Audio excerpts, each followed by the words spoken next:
music for you guys. Hope you're doing well wherever you are.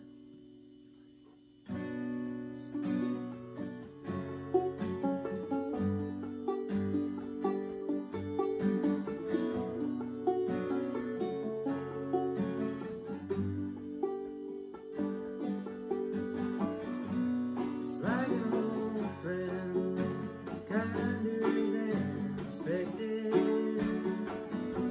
That Cadillac came and gave our girl a ride.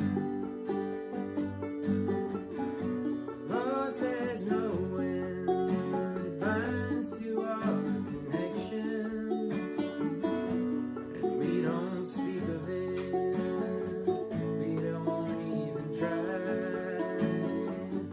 If you could help me to share the trouble you got burning in you, you could help me end in our time together. Her memory will ever shine like golden embers in the night.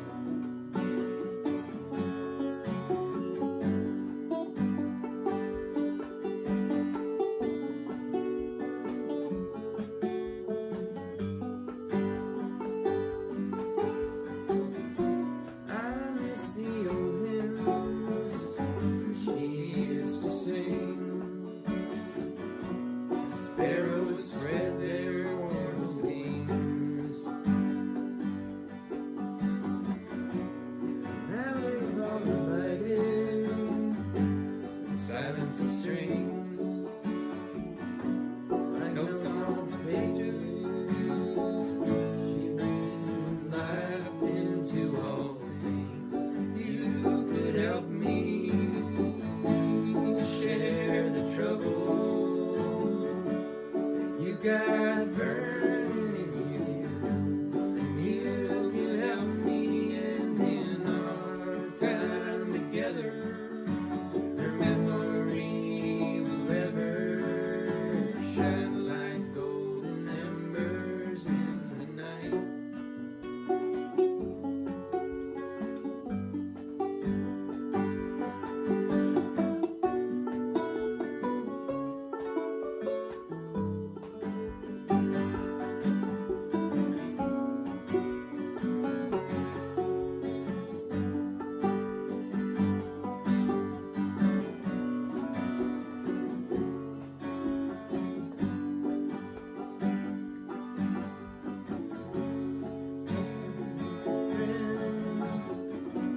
Reach out to me,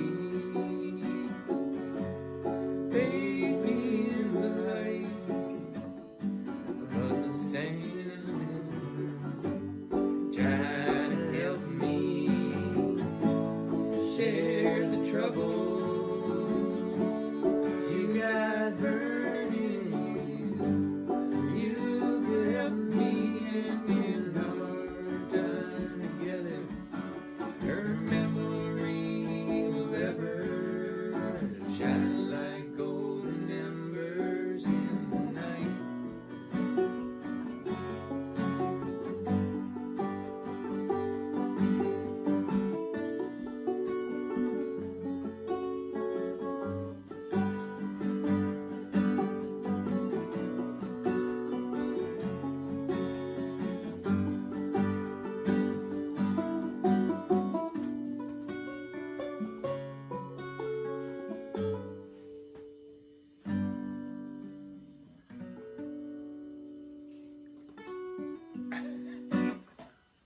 Sweet.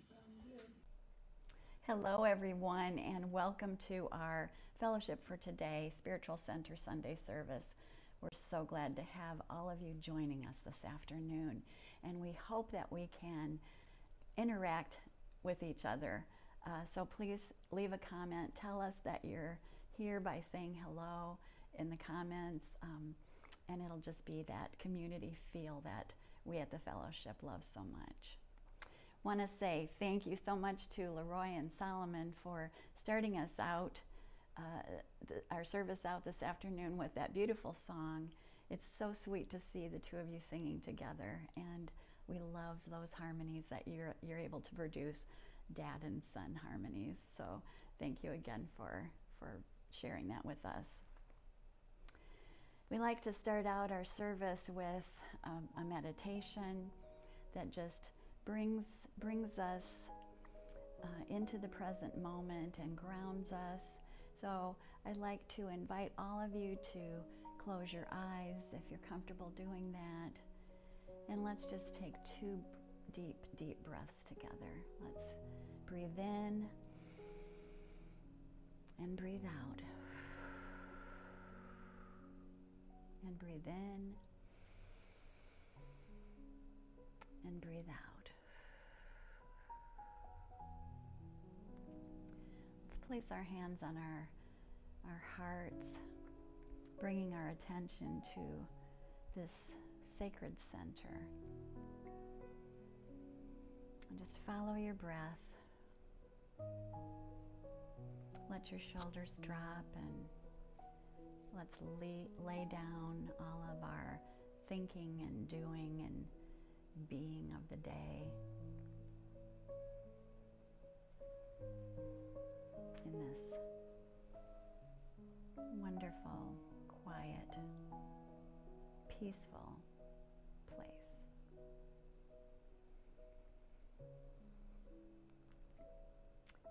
We live, move, and have our being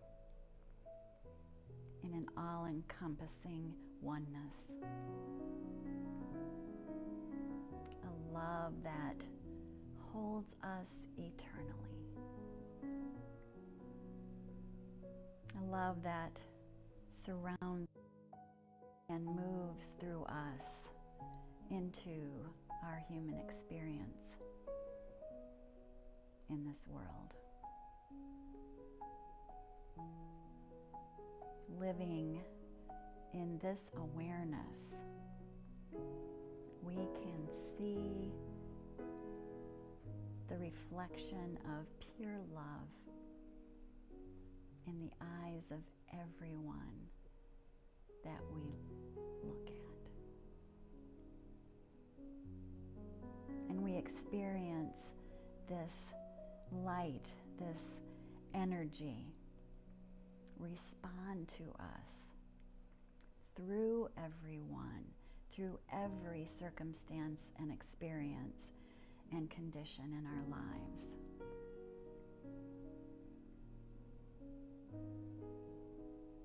We so joyously share in the giving and receiving of open-hearted love with all beings. And our impact is felt throughout the universe. We are so deeply grateful for our fellowship community, and so grateful for all of the beautiful divine beings that hold our hands as we walk together through our earth experience. And together we say, and so it is, and so it is. Thank you, everyone, for sharing that with all of us today. I have a reading for you today. For some reason or other, I was reminded of this lovely, lovely book. It's called The Gifts of God by Helen Schucman, who is was the receiver of A Course in Miracles. And she received a good number of these poems that are in this book, and wrote some of her own personal poems as well. But I'd like to share this one with you today. It's called Song to Myself. I cannot be replaced. I am unique in God's creation.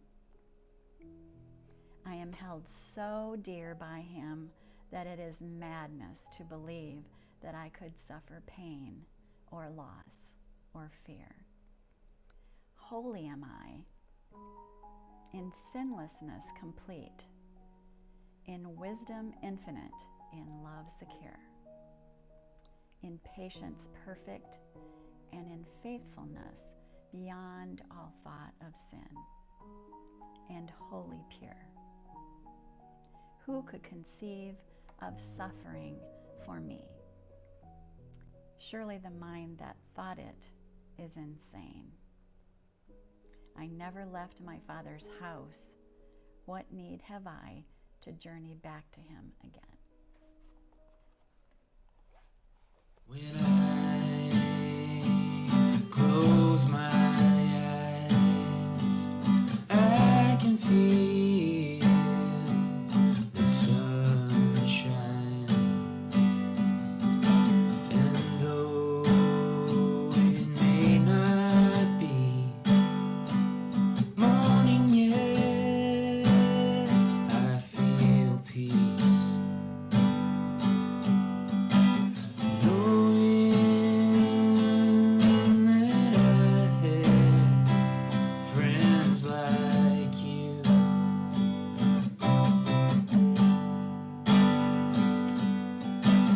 Knowing that I can grow into these shoes.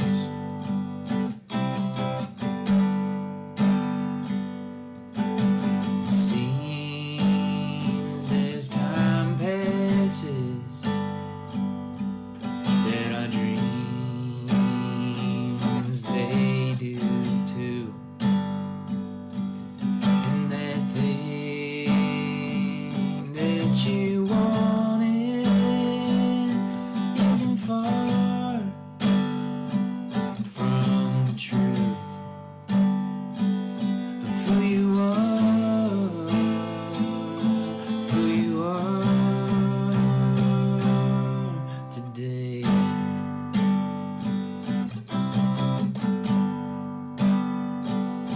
We're not far from having everything that we want, that we can understand.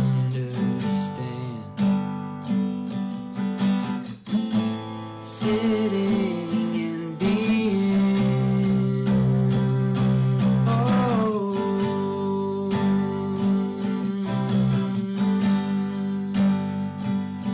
and the feeling and the heart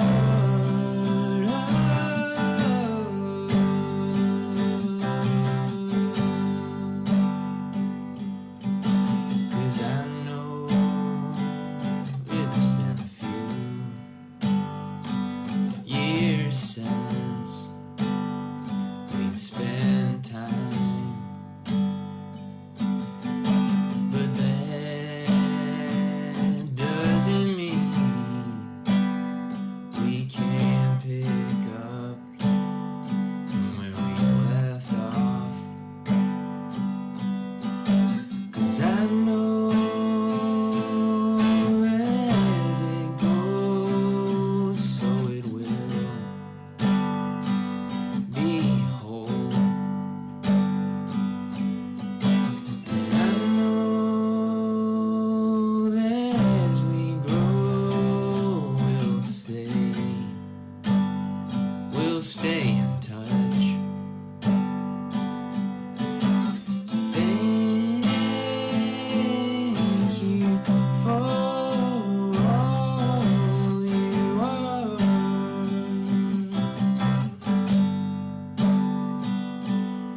Thank all my friends and family, it's a gift.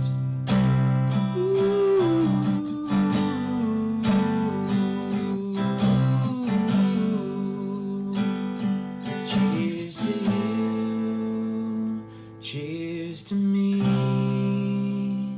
cheers to us.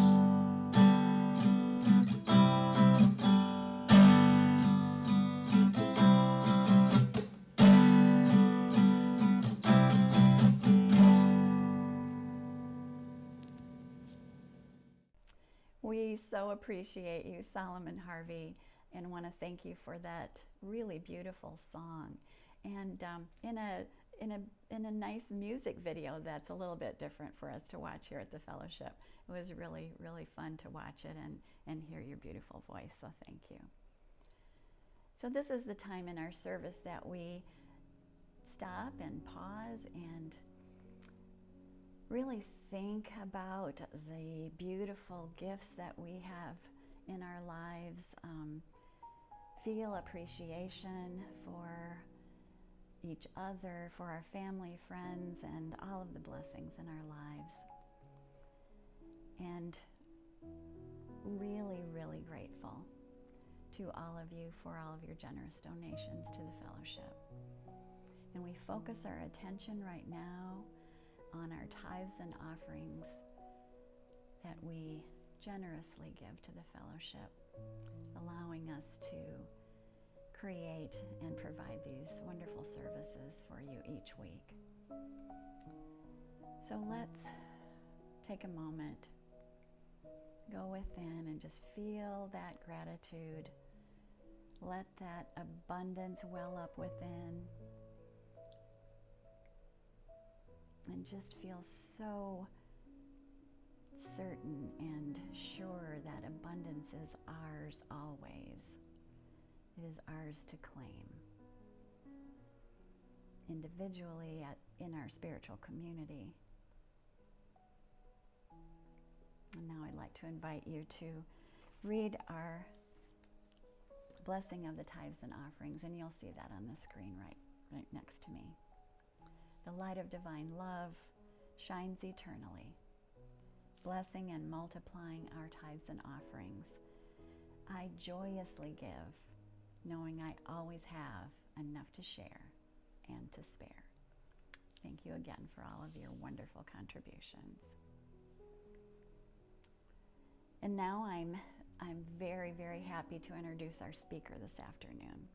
We all look forward to hearing from Richard Lassen whenever he comes to speak at the fellowship. He always brings us a very, very thoughtful and heartfelt message. So let's look forward to really some deep listening and allowing his message to really penetrate our hearts today. And we will also be told the significance of this wonderful new background that we're experiencing this afternoon. So let's welcome Richard. Good afternoon. It's nice to be with you this afternoon. Before I get started, there's a couple items I wanted to discuss with you. And the fellowship is going to participate in a community garden this summer, and we're looking for volunteers who would be interested in helping out.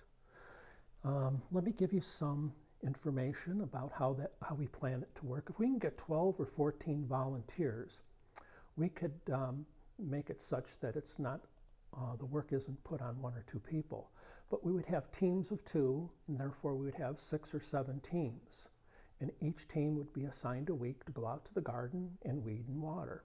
And that week you might have to visit the garden twice for 1 hour.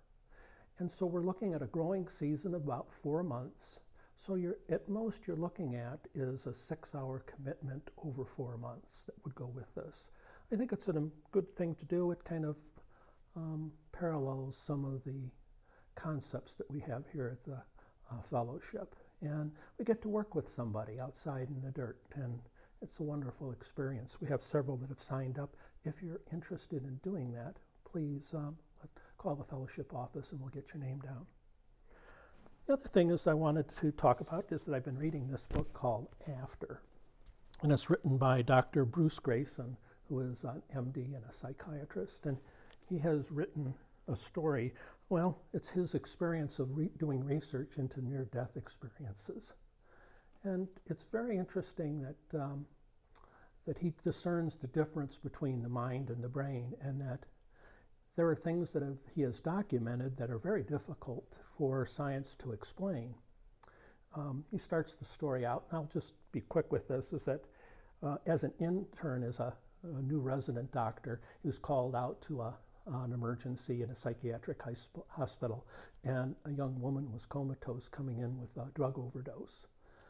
And he went to visit her, and she was non-responsive, and went out into the waiting room to talk to her roommate who brought her in. And before he had gone, he had been at dinner and had spilled some spaghetti sauce on his tie. And when he got the call on his pager, he didn't have time to go change, so he decided he'd just go and wear his white coat and try to cover it up. And so he, went and visited his patient and then visited the roommate. And the next day he went back to the hospital only to find that his patient was awake. And he introduced himself and she said to him, "I know you. I saw you last night. You were talking to my roommate out in the lobby, and I saw you trying to cover up that stain on your tie." And that started his journey into how could someone be able to see something when they were comatose in something that was 100 feet away. So it's a great story. If you get a chance, you might want to check that out.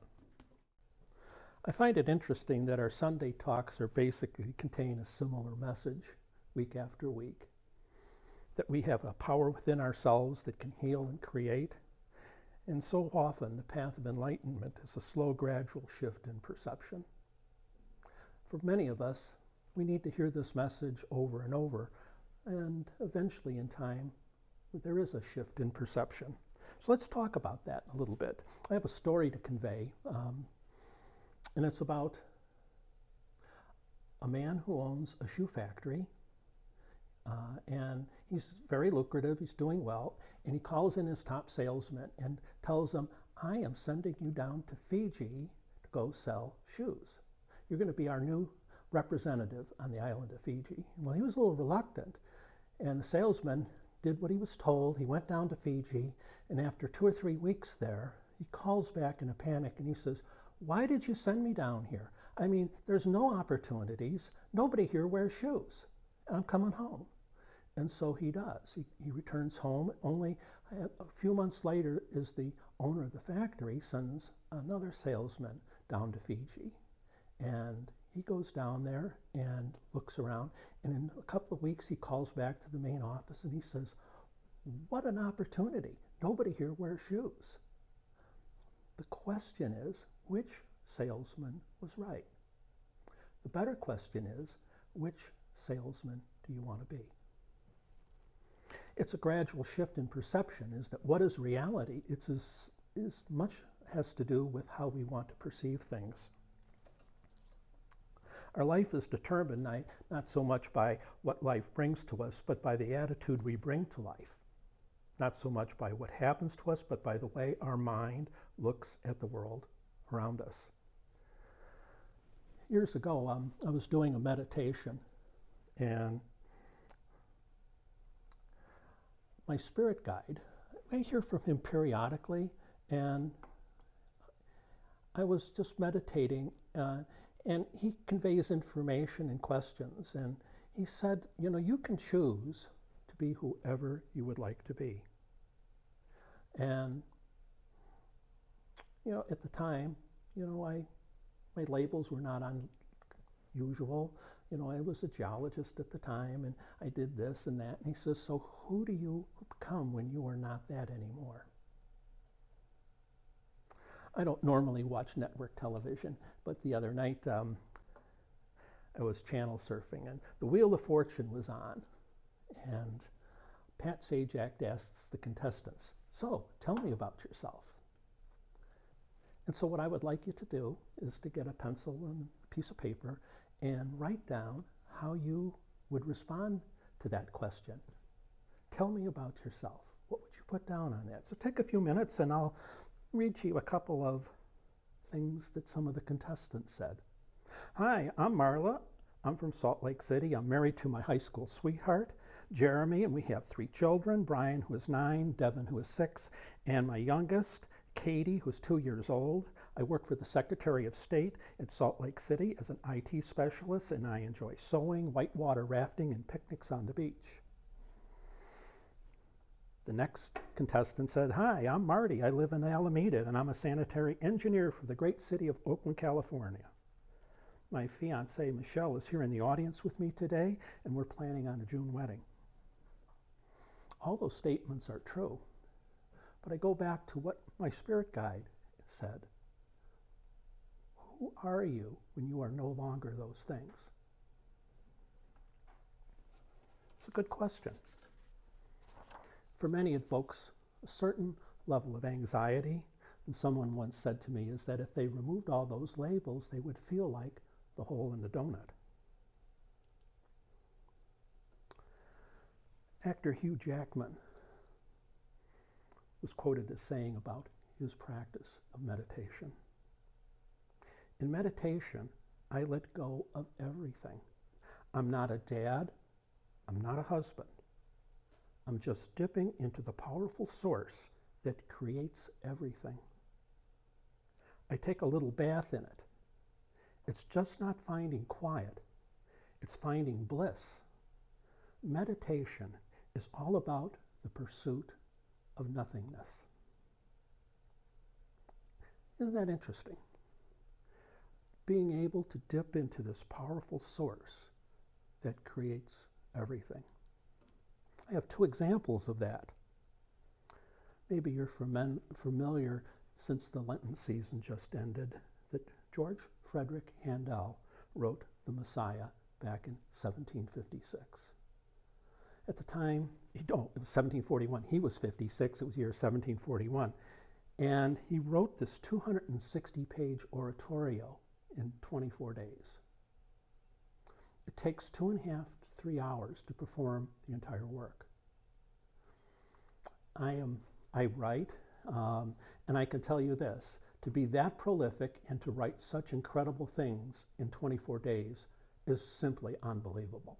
Because when he was writing this, he wasn't just writing a line of melody. He was writing for instruments, maybe 8 different instruments, and then 4 different voices, all at the same time. So when he was writing music, he was writing 8 or 10 lines of music at the same time, hearing it in his head and getting it down. 2.5 hours worth. A little side note to his life was that he was a philanthropist and gave much of his money away to fellow musicians and actors. And in 1741, he found himself broke and looking at debtor's prison. Back then in England, they put you in jail if you didn't pay your bills. And miraculously, a group came and approached him about writing some music for the Lenten season. And this group was sponsored by donors that were put together to try to help people get out of debtor's prison. And he agreed readily. And during those 24 days, he slept little. He ate very little.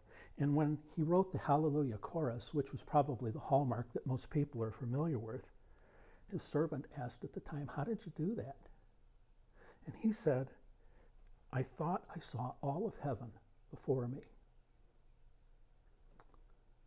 That he was in this state of a powerful source he could tap into, and where all things are created. Another person who, did similarly was Thomas Edison, American inventor. And he said, "When I sit in silence, I can connect with a source that not only provides a sense of well-being, but also renders new ideas." And so what he would do, it was said that he would sit in his chair with 2 steel balls in his hand and a metal wastebasket underneath. And he would try to find the place between sleep and awake. And if he fell asleep, he'd drop the balls and they'd crash into the basket, waking him up, and he would repeat the process. And he was looking for that place where things get created between awake and sleep. So let's do a meditation. So I'd like you to get comfortable. Find a nice comfortable spot in your chair with both feet on the ground. You may close your eyes if you wish. And let's do 3 fellowship breaths together. Inhaling through our nose, exhaling through our mouth.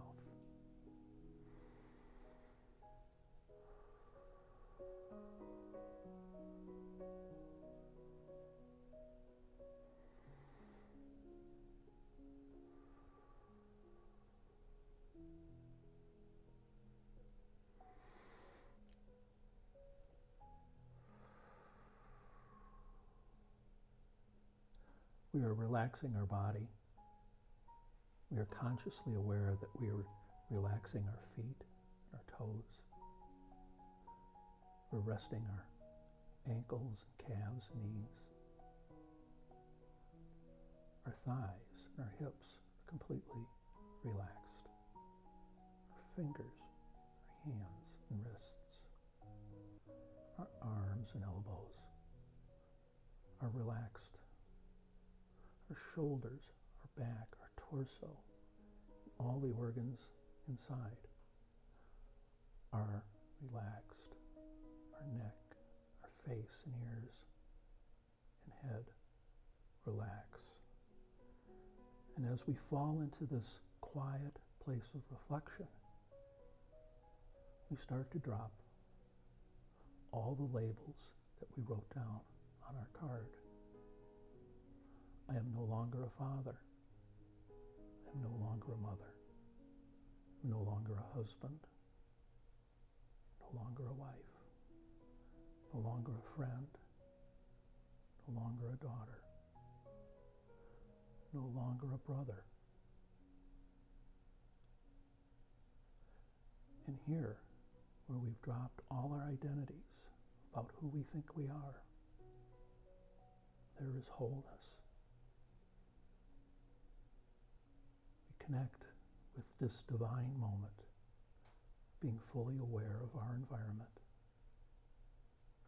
and at peace with who we are, knowing that all those labels are just labels, and that we are more than that. We are a part of the divine, and we experience that now. In the stillness, we find peace, love, and connection.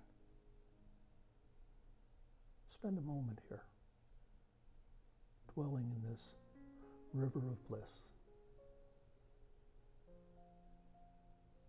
The quiet, the stillness, a place that no one can take from you. A place that is always there for you to go. It is a home like no other.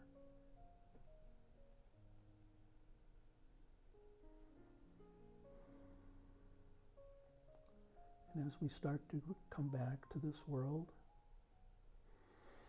we might want to wiggle our toes and fingers and inhale and exhale loudly. Stretch and rotate your shoulders, and if you desire, you can resume the labels that you let go of just a moment ago. How did that feel?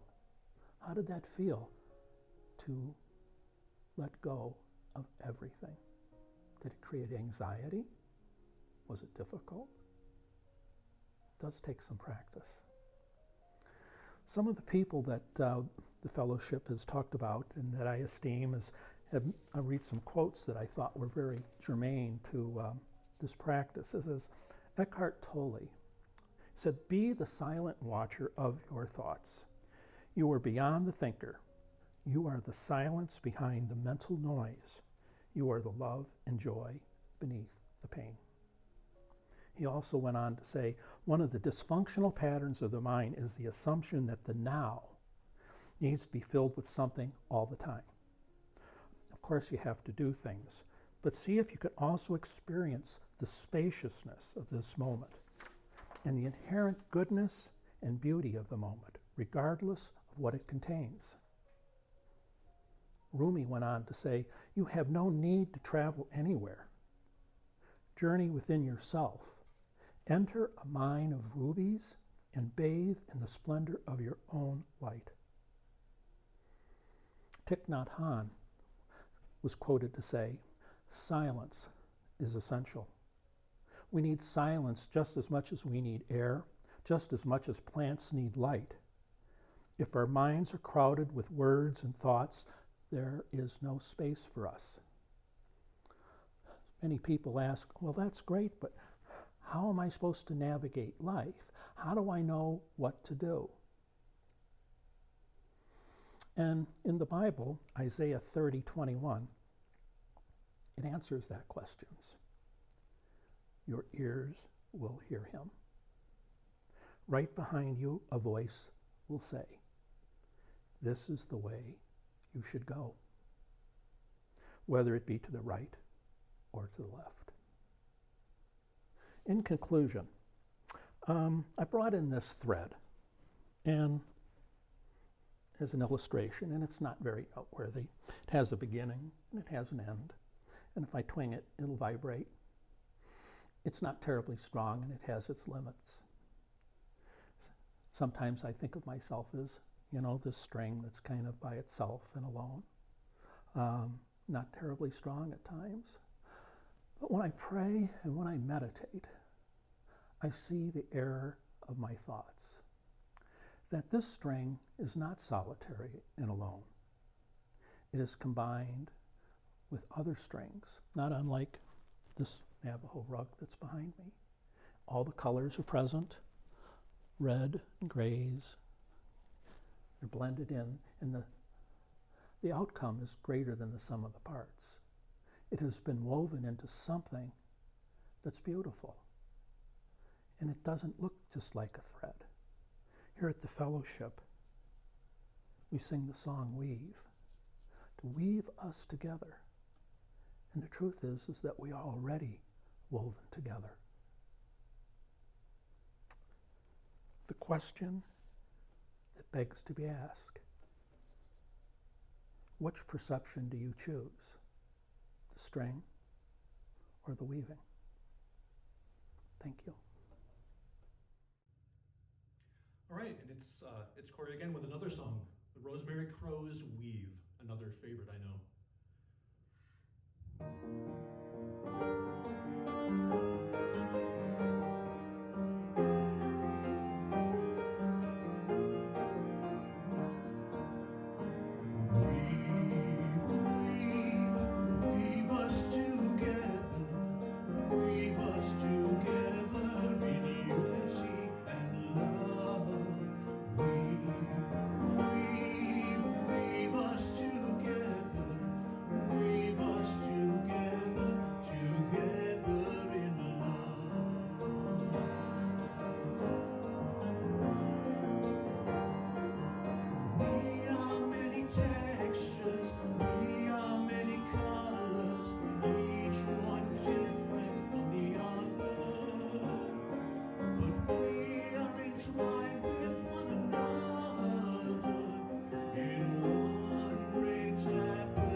Christ in thee, in one great family.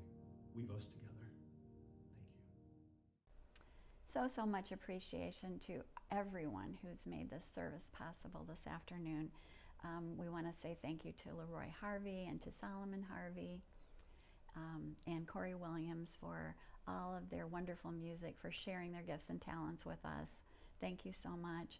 And thank you, Richard, for that wonderful, interesting message.